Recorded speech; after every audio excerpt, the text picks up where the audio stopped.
Go to your Facebook app on your smartphone and make sure to log into your account. Tap this hamburger menu, tap on Settings and Privacy, Settings. In Settings, tap on Account Center.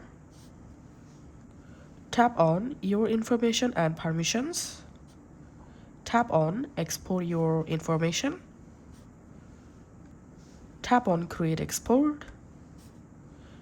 Choose where to export. I'm selecting Export to Device.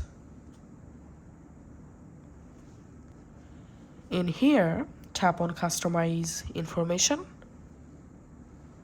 Tap on Clear All.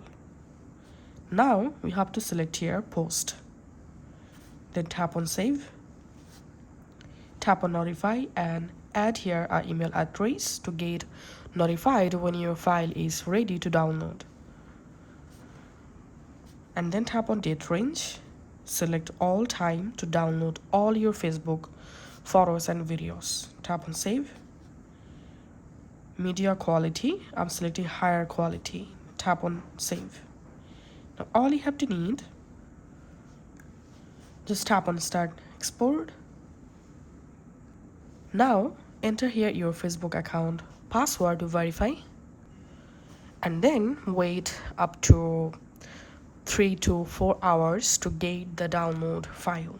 You get the download link in your added Gmail address. From there you will be able to easily download the zip file, then extract the zip file, then you will be able to see all of your Facebook photos and videos.